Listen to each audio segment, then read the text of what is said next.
Okay. The other thing was a lot of talk about Paddy Prendergast, right? But he isn't the only surviving member of the last Mayo team to win an All-Ireland, is he? Well, this is something that, he's not.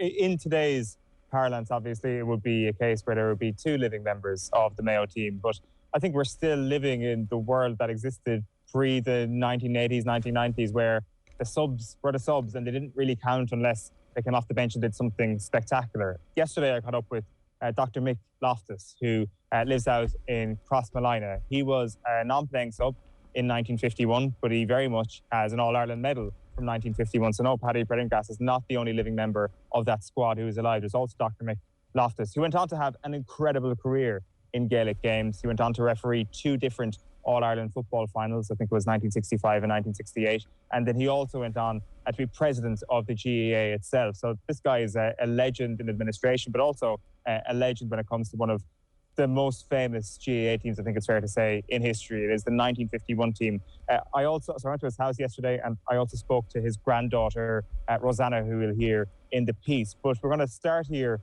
with Dr. Mick describing the morning of the 1951 All-Ireland football final and the journey to Dublin. Just went up by car, you know. And there was no bus or anything like that. But anyways, you know, it took us a while. We stopped on the way up in Longford and the usual waits. But against that, it was a great feeling to be going up to playing in All-Ireland, you know. And there was a great bunch of fellas, great comrades, you know, they were very much together. I think that's what stood to them a lot, was the combination.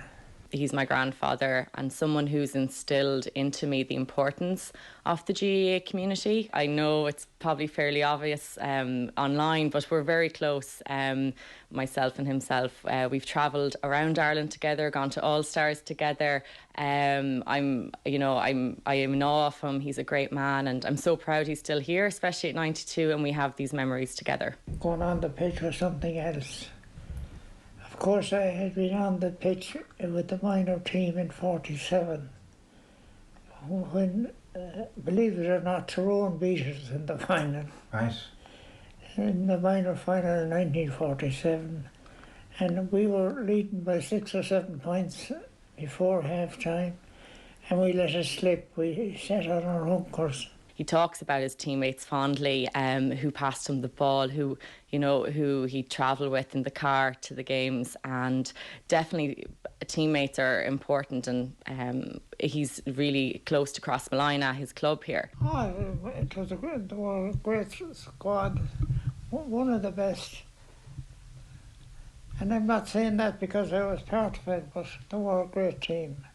I think from the goalie right up to the full forward, it was a very good team. There wasn't any weak link on it. And I think they should have won another or 2 All-Ireland. And please God, this team will measure up to them.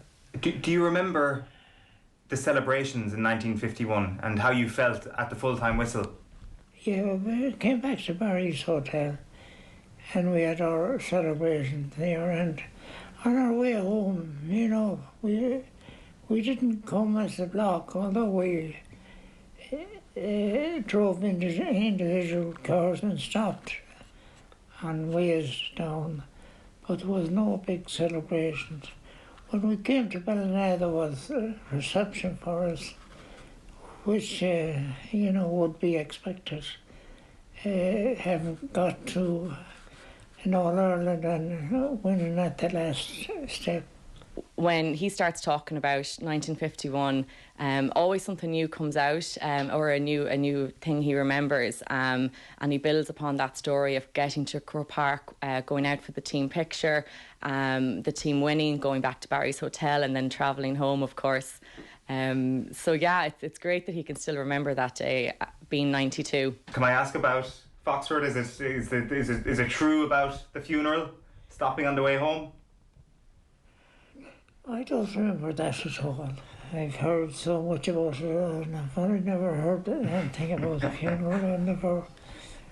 No funeral was ever brought to our notice.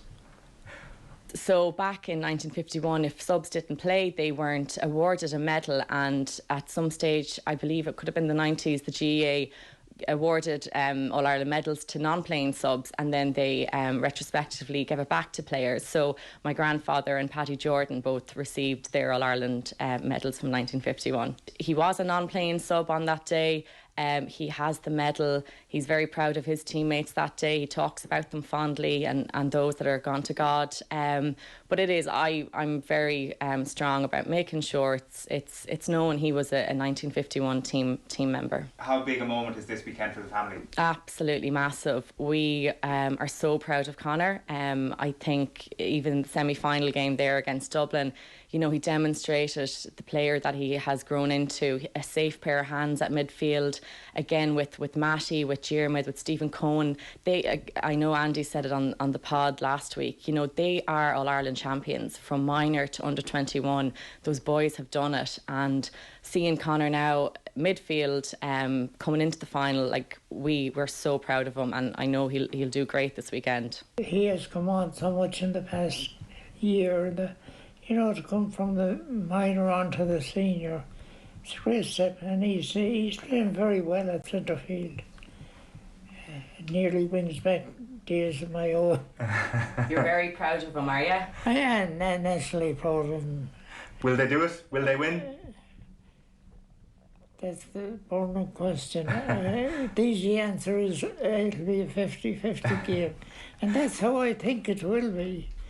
That it's hard to pick any team, but it will be a 50-50 game. Tyrone are good players, they're a very good team.